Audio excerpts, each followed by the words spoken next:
afternoon. Carmen Wooster, our producer, asked me after the annual shared call for nuclear weapon abolition on the anniversary of the bombing of Hiroshima and Nagasaki. She saw my collection of peace sign items and asked me to do a show on the peace sign. So today we're going to talk about peace signs literally, not physically or metaphorically, but what peace signs are. And we're going to start with the peace sign, which has probably become the most recognizable protest art in the history of the world. Back in the 90s, I knew the person who was in charge of the collective that designed the red ribbon for AIDS awareness, and he used to claim that that was the most successful protest art, and I countered with, no, the peace sign is much more extensive, and I'll be honest with you, 30 years, 40 years later, when I wear a red ribbon, I get asked what it stands for, and I think the world knows what the peace sign is for, but I'm not sure people know the history of the peace sign.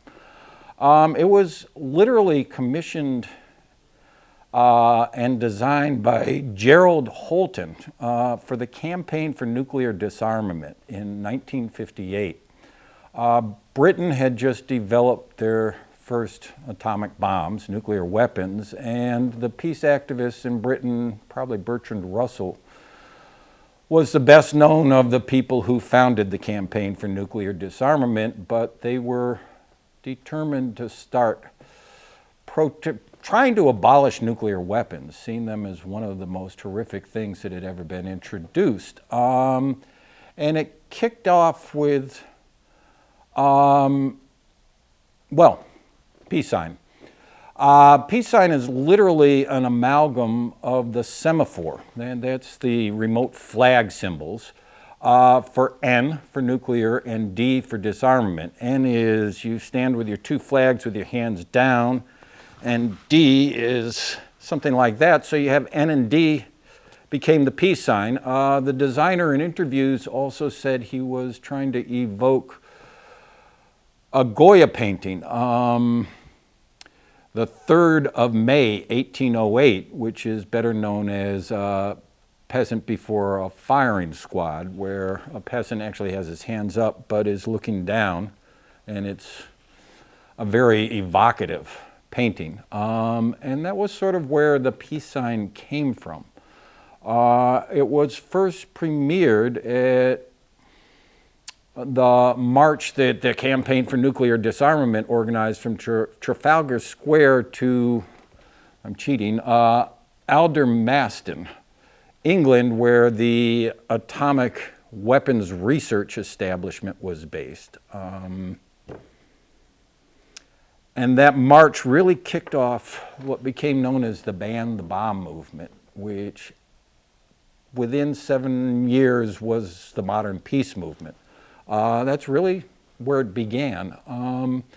Interestingly, Bayard Rustin, who was an activist most associated with Martin Luther King, but I think at the time he was a Quaker activist and was working for the Fellowship of Reconciliation, had attended a peace conference in the Soviet Union, and on his way home he joined the Aldermaston March and was exposed to the peace sign, which he brought back to the United States. So that really is how the peace sign arrived in the United States. It was brought by Bayard Rustin, who's probably best known as the architect of the 1963 March on Washington, where Martin Luther King delivered the I Had a Dream speech. That's a poster for Washington March on the 20th anniversary of the March for the Dream speech. So that's where we got the peace sign. It started as the ban the bomb, abolish nuclear weapons, and then in the 60s with the anti-Vietnam War movement, it got adopted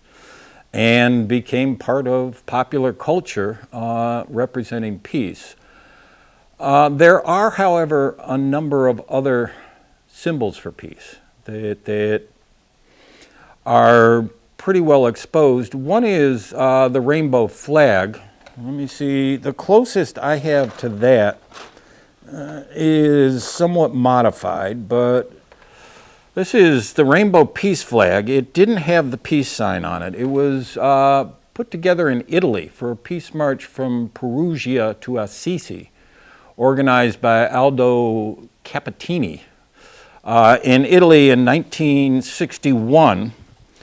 Let's see if we got it. And this is what it looked like if you eliminate the peace sign and instead of saying peace, add pace, which is Italian for peace. But that's the rainbow peace flag. It is still used more in Europe, and especially on that annual march, which they continue to do to call for peace, marching to the home of St. Francis of Assisi. So that's the rainbow flag, which is a sign of peace. Lion and the lamb, which is also viewed as predator and prey, as a symbol of peace. This really predates the Bible, although you do find it repeatedly in the Bible where, the lion laying down with the lamb laying down with the lion is really a story of peace.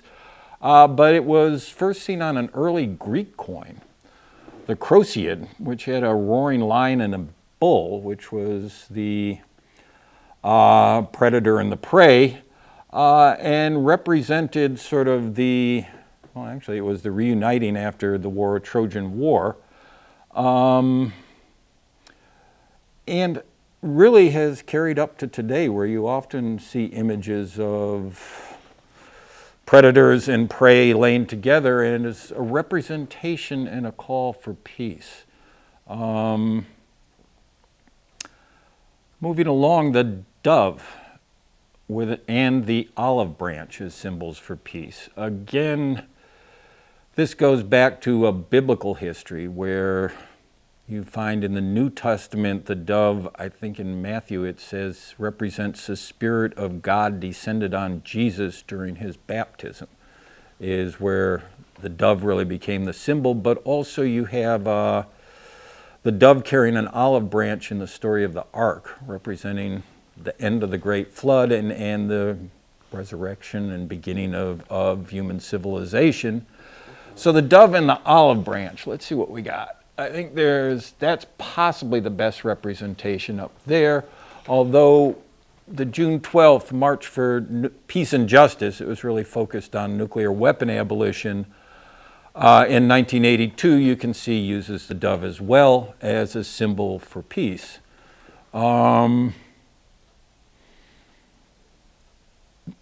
So moving along, the peace sign, V for victory. It really was not a peace sign. It represented V for victory in World War II, but then during the anti-Vietnam War era in the 1960s, it began to be used by the peace activists, calling for a victory in ending the war in Vietnam, and has really now is recognized as a sign of peace. So that's a lot of fun. Paper cranes. This is Japanese. Sadeko Suwaki was initially a survivor of the atomic bombing of Hiroshima, but she developed radiation sickness. And as her condition, I find this very touching, as her condition began to deteriorate, she began to fold hopefully 1,000 origami cranes, because there was a Japanese saying that one who folded 1,000 cranes would receive a wish. It said she was going to wish for a nuclear weapon-free world, but this is a picture of Sadeko releasing cranes. I will write peace on your wings and you will fly all over the world, is Sadeko's quote, but she lived from 1943 to 1955. And we saw, I'm looking around, where did I put the paper cranes? Paper cranes become a symbol of peace. This is a ring of folded paper cranes that someone gave me. Actually my mother may have made, and I put little wooden peace sign that I actually found at a dollar store and bought 20 of these and used for decorations around. But the paper crane is very much a Japanese peace symbol. Going back to the dove, here actually is a fun thing. You can see the dove. This was a fan at one of the UN conferences, clearly in 2005. There was a big rally for nuclear disarmament. There's every 5 years the UN meets to do an update on how the world can move towards nuclear disarmament. And at I guess 2005, the date of the fan, I marched in the big march with this, and I've got to say the Japanese contingent really liked it. And at one point, a woman just came up and handed me this, which has Japanese writing about the Japanese anti-nuclear weapon movement, nuclear weapon abolition movement. Related to that, in 1954, before they were even a member, the UN Association of Japan on June 8, 1954, gave the Japanese peace bell, presented it to the UN. And there are a lot of groups that there's a very beautiful service where they will read the name of a country, show the flag, ring a bell, and ask, "May peace prevail on earth," which really derived from the UN Japanese peace bell, as it's called. Another major one is Shalom, Salam, peace. A word mark of these words has been used as a peace symbol in the Middle East, which unfortunately has not known peace for far too long. And actually, we're seeing a tragedy evolve as this show is filmed. But sort of writing out those three words has become a real sign of peace.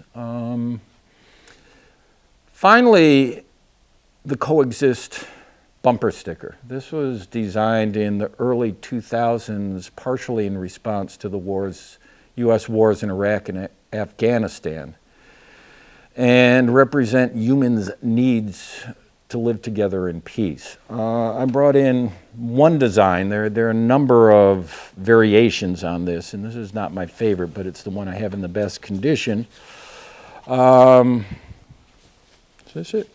They use the symbols of the major religions of the world to loosely spell out coexist, which when I carry this, often I use this flag when I go to the Mothers United Against Vigils here in Hartford, vigils around people who have been killed in gun violence. I use the coexist flag, and people have to ask me what it is. And I get to explain, and I often simplify it to we need to learn how to do a better job of living together. So those are sort of the major peace signs. And now I'm going to have some fun showing off some of the peace stuff, well, peace signs literally that have come out. And if we start with the peace sign in front of me, these are actually bookends. With the peace sign, it's clearly become part of popular culture and appears in many, many ways. This was from a dollar store, and it shows how much the peace sign is pop culture, flower power, groovy, love, peace. One of my coworkers gave it to me when I left a job because I'm pretty talkative about peace. You tend to see, I'm looking around, this is a fun one, for sealing letters, making an impression in sealing wax, literally, peace sign. Fun stuff. And over here, I've got postcards, peace sign postcards. So the peace sign has really become ubiquitous, I think, in our modern culture. For a number of events that I organize through our peace group, Hope Out Loud, I've acquired decorative elements. You can see these batiqued, I don't even know what to call them, Indian print tablecloths, which are some of my favorite, but also peace flags. I've probably got about 10 different peace flags. Here's another one that a friend just recently gave to me as a Christmas present. So peace flags are something you'll see showing and displayed. Banners. Well, this is my example of a peace banner.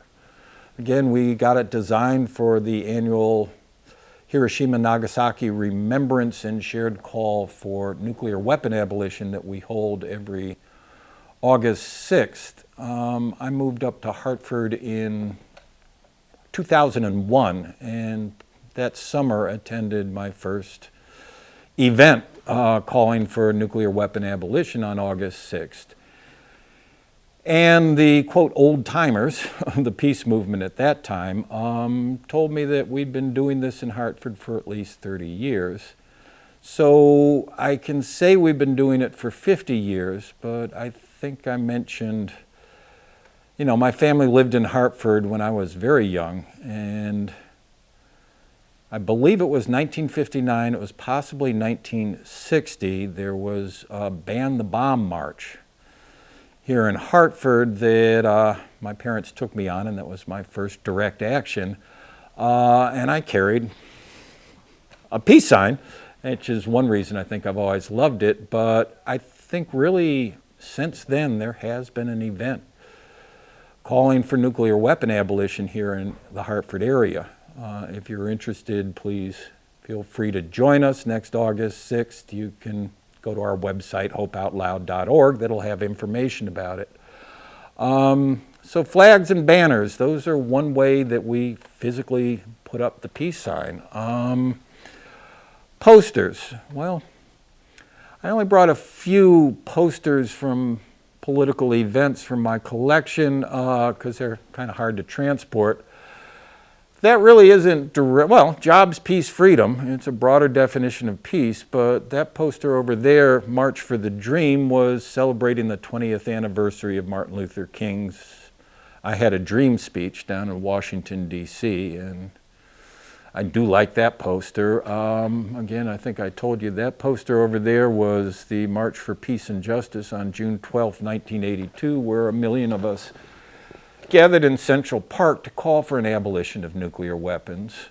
Finally, I thought I'd bring in something a little bit more recent. This is from Stop the War at Home and Abroad, again a Washington, D.C. rally, April 20th, 2002. That was after we'd invaded Afghanistan, but before we'd invaded Iraq.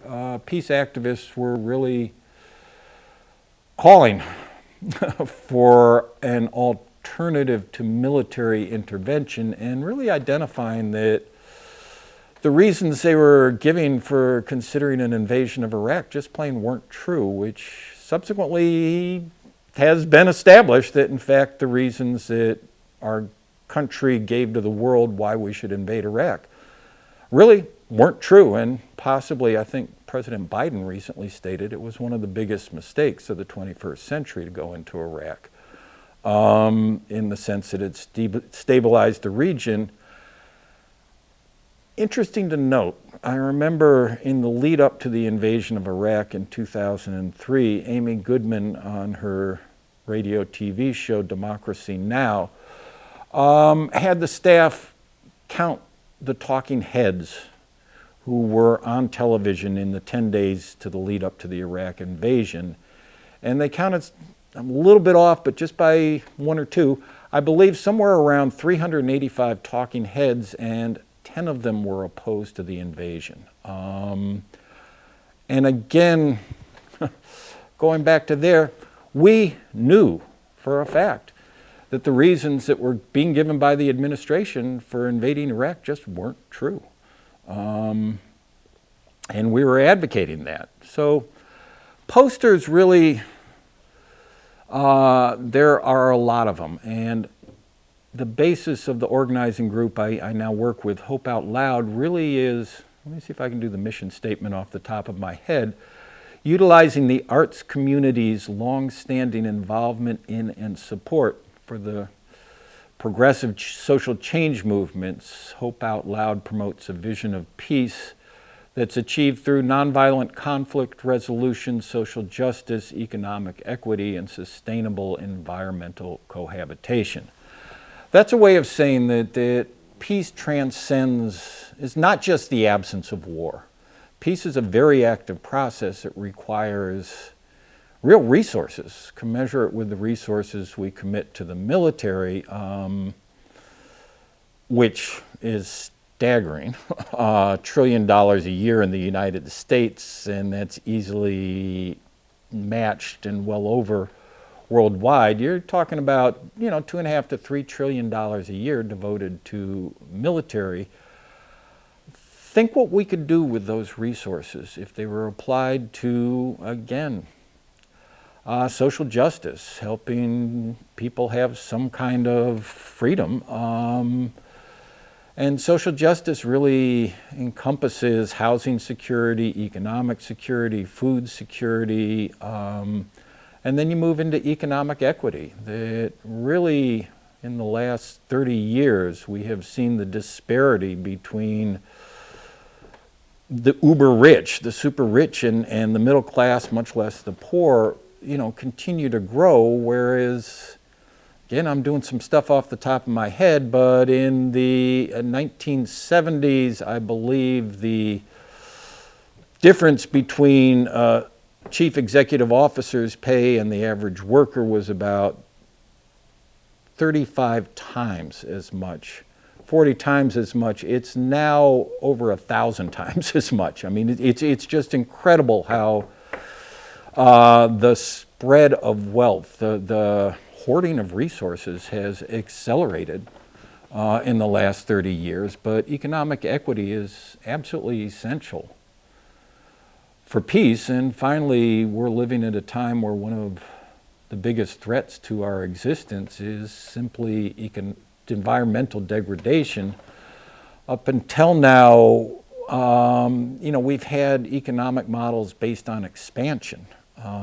So that if a company makes the same amount this year as they did last year, that's actually not seen as successful because the stocks don't increase in value. We need to really move towards sustainable models in our, use of resources, which is the environment, what can last, but also economic models. Instead of being based on an ever expanding, getting bigger, we've kind of overwhelmed the world with our economy, which is, in the United States, consumer economy, fancy word for buying stuff. We're drowning in stuff.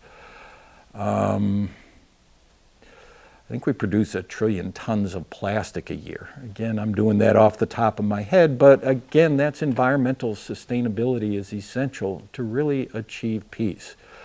I've gotten a little bit off target, but posters are around. What I did not bring in examples of, really, is when we have rallies, marches, demonstrations, one of the most fascinating things is people make their own signs. Unfortunately, or fortunately, I tend to carry the peace flags rather than signs, in part because it's possible to just sort of roll them up and carry them easily after the rally or march, especially if it's in New York or Washington, so that I can get together with my friends and go out to dinner and not have to spend the day carrying a big old sign.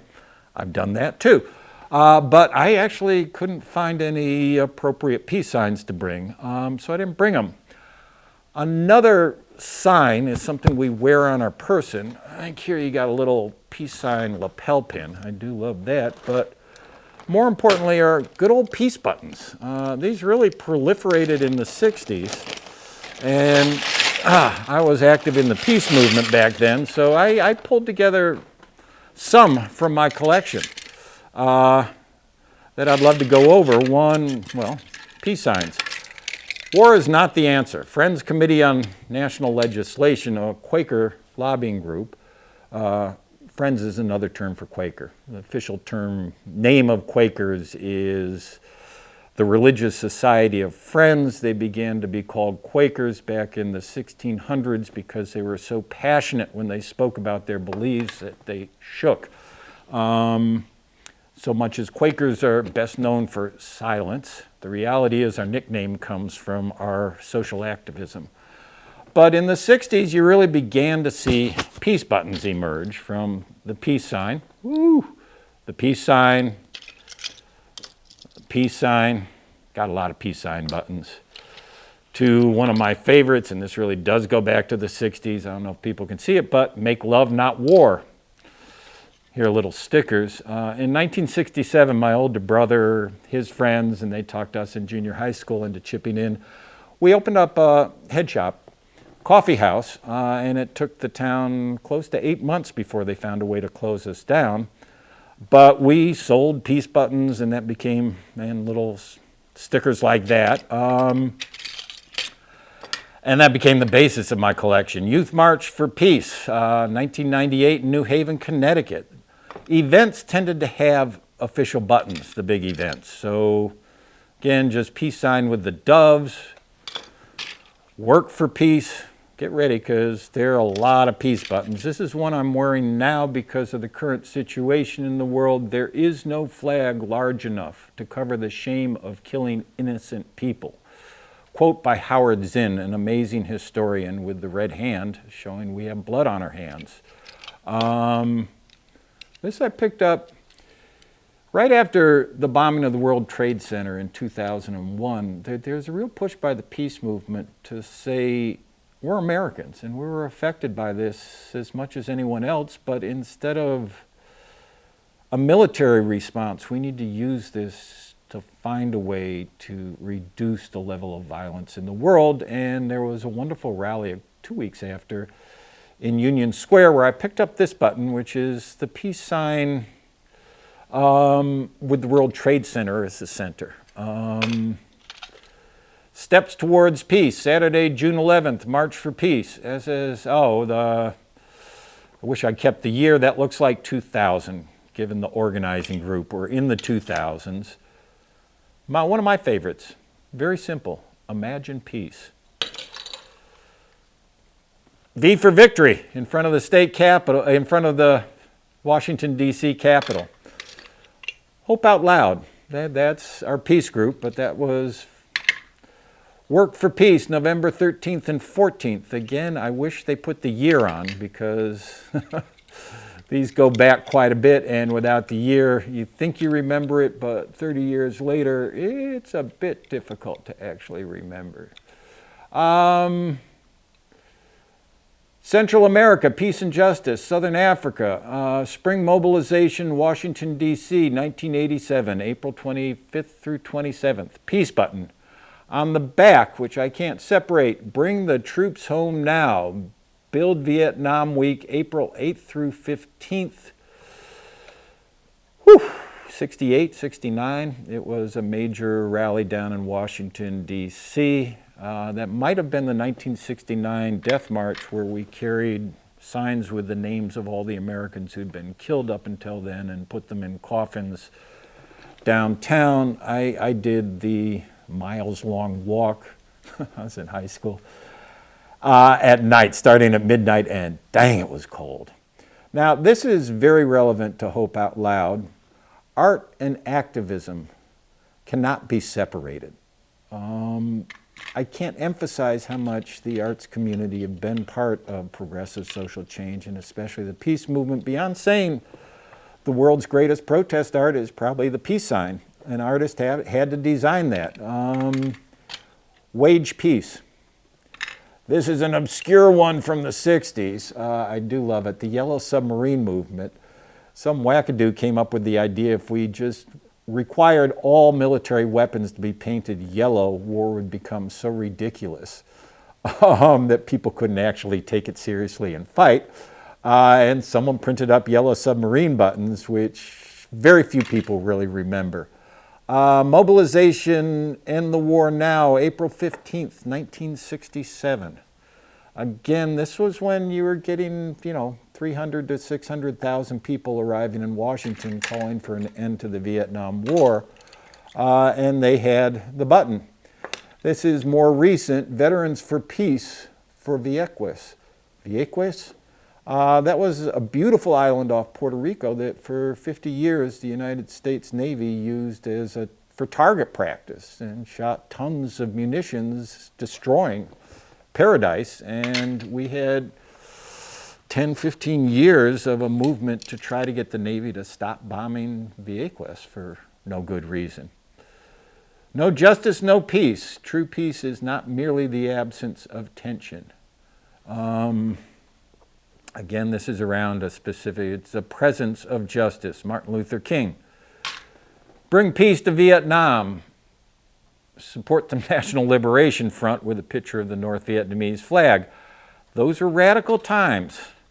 Pax with the peace dove. Peace now. Sorry for the camera people. Choose peace with the American flag. You know, I could go on. There, exercise the Pentagon. They're one of the signs of peace. I'm almost done. Clothes. T-shirt. Hope Out Loud Peace Festival T-shirt. And this was a beautiful one. The Peace Stone, which was created by the Peace Abbey in Massachusetts as a compliment to the Tomb of the Unknown Soldier, and they literally walked it from Massachusetts down to Washington, D.C. Clothes, I was showing this to Carmen earlier. My favorite peace ties for people to wear. And finally, this I hadn't had, but to show the dove symbol. This is one of my quilt that my mother made, or my mother purchased actually, with the peace dove. So briefly, that's signs of peace. Hope people enjoyed it, and certainly if you have questions or want to get in touch, the contact information will follow. Thank you.